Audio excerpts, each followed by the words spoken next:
Video today is going to be just an Azure Boards one, and about how we track dependencies, hard dependencies. So I'm going to jump into the tool in a second and talk about, I'm going to show you a dummy backlog and show you about how you make sure that you can, particularly as a delivery manager, track the dependencies that people tell you within the team, the experts in the team tell you exist.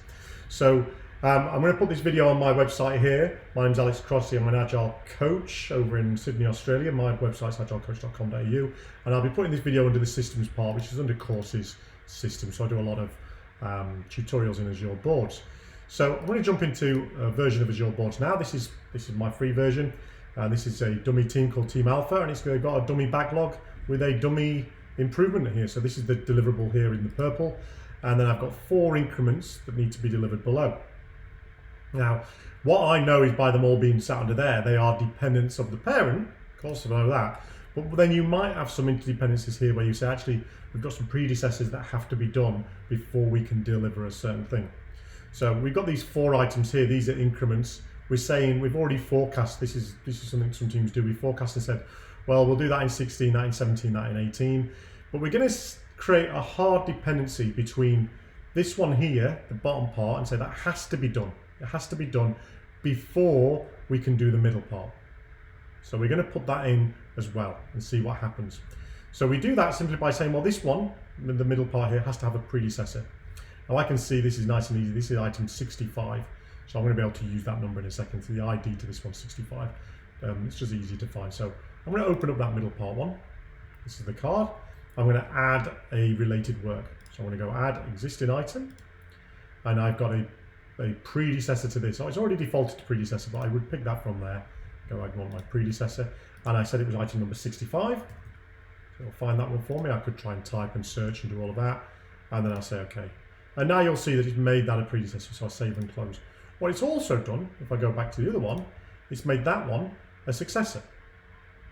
So there we go. So that one has a successor. So that is now a successor of this. So anyone who's working on this card can see there's something that's going to follow this. And that's how you create that relationship. That's it. That's it from creating it. Let's have a look to see how that can be used, other than the fact that this person, when they're working on this card, can see this. It can also be used in your forecasting, and we'll have a look at that. So I'm going to go and open another tab here called Delivery Plans. I'm going to open that in a new tab. And we're going to have a look to see. And I'm going to have a look at the Alpha team's plan.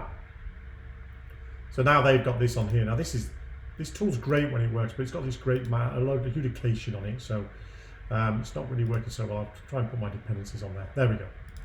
So while it caches and it's a bit nasty, what we're going to do, it should stick these red or green, whether they're working or not. Let's try and zoom out a little bit.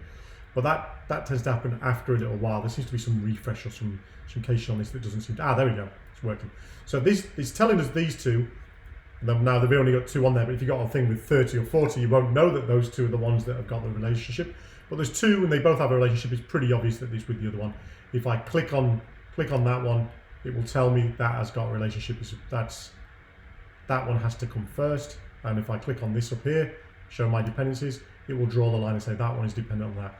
And it's good because, as you can see, they're going to be okay because they're both in the right order. 16 comes before 17. Let me just see if I can get this working. I hadn't planned to do this.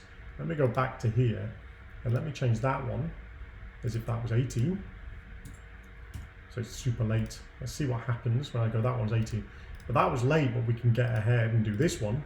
And then we'll all be happy because we're doing work. That often works. Well, go and do that other thing then. If you're not familiar with the dependencies, that can happen and you're in trouble. If I now refresh this, let's see if it works straight away. So it's still green because it does that nasty thing where it's not refreshing, but the line is red. It will go red eventually, and it will only take a few minutes to refresh the system there, refresh the cache. But we can now see there's a problem. So just by sticking the view dependencies on there, it did that. I'm going to refresh again and see if it will go red for me. If I go that, it's telling me there as well, it's red. These things will go red eventually. There's a cache behind the scenes that's going and ruining my little demonstration. But when those go red, imagine you've got 30 on the page again, it'll point out and say that's the problem. Or you can just put that on and you just look for the red lines. Black lines are fine, don't worry about those. That means all of that dependency planning means that you can forecast these things before you know they're a problem. Okay, So remember, all you need to do to get the dependencies working is find the thing that it's dependent on, get the ID or the title, go to the thing that's dependent, and add a link to an existing item and set it as the predecessor. You can have more than one predecessor, so if this had 2 predecessors, in fact, let me go and do that. If this one also relied on item 72, go and do that. We go, it's got another predecessor, it needs that, existing item, predecessor is already set, 72. There we go. Now we've set 2 predecessors. Save and close, go back to my delivery plan, do a big refresh. That one's gone red, as I was hoping it would. I'll draw this one on. That one is okay because it's done in the same sprint. So that's very small there, but you can see that. That one's okay. If I pull that one all the way back to there, to that sprint, it's going to probably say I've got problems now. Oh, it's not way down. I think I've given you the gist. So I'll stick these on my website. Hope that makes sense. Good luck with the dependencies.